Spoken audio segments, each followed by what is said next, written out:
Alright, so boom, welcome, bruv, or bruvette, wherever you are on the world wide web. If you're a returning subscriber, I appreciate you for rocking with me. And if you're seeing my face for the first time, welcome to another installment of edutainment. The goal of this channel is to make sure that you're laughing, make sure that you're entertained. Are you not entertained?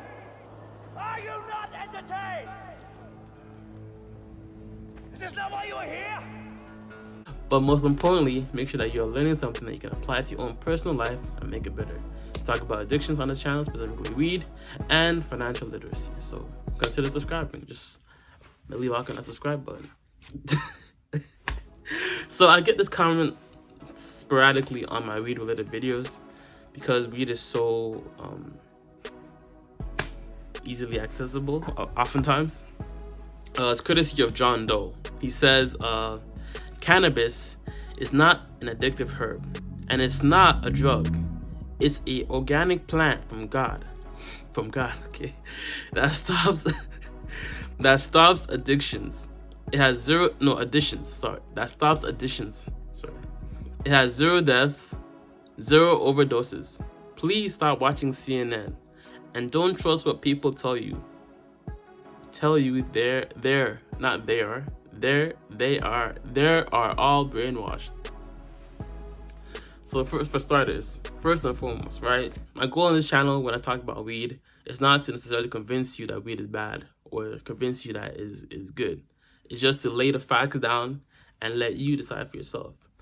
My target is to speak to the people who are smoking nearly every day for an extended period of time. Like you've been smoking daily, maybe for a couple months now, a couple years, and you are thinking you're on the fence about quitting. You know what?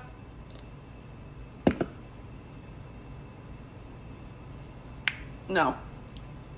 Well, if you smoke maybe once or twice a week or less, maybe once or twice every 2 weeks, weed will never get to the point where it starts hindering your progress in life. Anything, like the quote I always say this same quote, bro. Original quote. Too much of any good thing is good for nothing. Even when you work out, if you work out for an extended period of time without having rest days in between, you start reaching a point of diminishing returns. It gets to the point where your body doesn't have enough rest period to recover, to break down, and then come back stronger for the next workout session. And likewise, when you start overstimulating your nervous systems, overstimulating your reward systems, the positives that come with weed start diminishing as well. So my message is for those who smoke daily for a long period of time. Now the real question is weed really a problem or is it not a problem? Well, that depends on your lifestyle. Like what is it that you are currently doing and where in life are you trying to get to? For example, if you are a janitor, maybe you can probably get to work hazy, you probably even be high on the job, and you won't really affect anybody or anything too drastically. You know, it's kind of like a mindless type of job, like a dishwasher, garbage man. I'm not saying those are bad, or those are like, you know, I'm looking down on your job, but like those types of jobs are mindless activities. You don't really gotta do too much or think too much to do it. You know what I'm saying? I've done those types of jobs myself. You probably done it yourself in the past, or maybe currently doing it. But the cognitive capability or cognitive energy isn't as high or as steep. So the question is, how switched on or how attentive do you need to be to fulfill your task at work?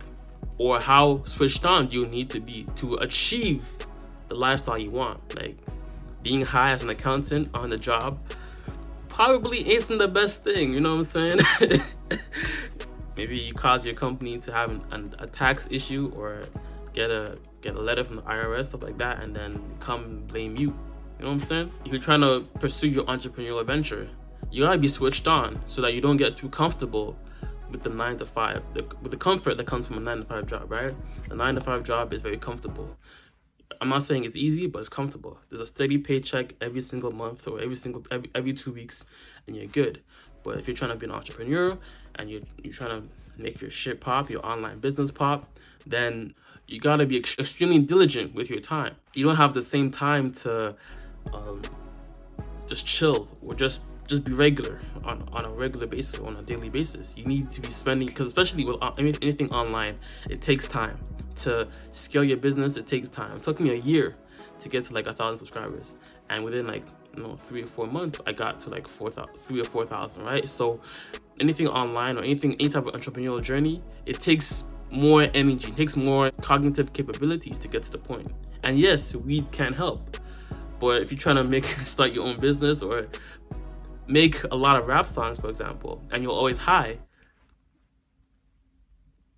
you may not be producing as much songs as you could, or the quality of songs as you could. Now over like 10,000 people have bought the Quit Marijuana program, and a lot of them are thankful that they're able to have some accountability, because a lot of people in their area or wherever you are, you may have a lot of pot friends, right? People that smoke a lot of pot, and you may be the only one that's trying to quit. So you being the one going against the grain, it's like you look weird, or maybe I shouldn't quit because my friends are doing it, or because there's no one around me in my immediate circle that is trying to quit too. So the issue with weed stems from it being a part of your routine every single day or every other day. This is where you get to a point where you can't sleep. I've read too many comments on my videos about people saying, oh, I'm insomnia, I haven't been able to sleep for the past 2 or 3 days, stuff like that. Or I can't eat, I have no appetite, I can't even eat like a regular meal. Like having weed be like the center of your life, right? I'm not saying everybody essentially gets to this point, but you can't sleep without weed, you can't eat without weed, you can't focus without weed. That in itself is a question that you need to reflect upon, I think. Perhaps you need to pass a drug test to get to I'm giving you videos about that. You need to pass a drug test to get the career or the type of job you want. And even when you get that job, maybe that job does sporadic drug tests every now and then. So this decision is to just quit weed completely. So not every situation I'm saying, oh, weed is bad. I'm just saying, is it good for you? Is it good for you? Honesty. Pass it on. And different levels of life require different levels of commitment, sacrifice. It just depends on what you want. Some people want to be a family man, so they have kids and they sacrifice some time at their job and potential maybe career and promotion to have maybe an extra kid. But maybe some people don't want to have kids, so they go harder with their career and go hard with their entrepreneurial journey, and they make a lot of money. Maybe they adopt instead, or they only have one kid, right? So just depending on where you are in life, you have kids that you're trying to set a good example for. You have a wife that doesn't want you to smoke, or a husband, or whatever it is. Or what is your reason to even quit in the first place? Make it as personal to you as possible. I'm not saying weed is bad. I'm not saying you're a bad person for smoking weed. Obviously, it's chill. Weed is like you're unlikely to get into a fight from smoking weed compared to 2 alcoholics. 2 weed heads are gonna be chill, but 2 alcoholics, they can cause some damage on the road and to each other. Someone who smokes weed while driving, not the best, but they're more likely to be slow than fast, so be speeding. And even if you think about the money you spent on weed, like I've seen comments of people who spend almost like $400 to $600 a month on weed. Let's say you took that money and invested into dividend investing, and by the time you were like 30, 40, 50, you would arguably be a millionaire by now.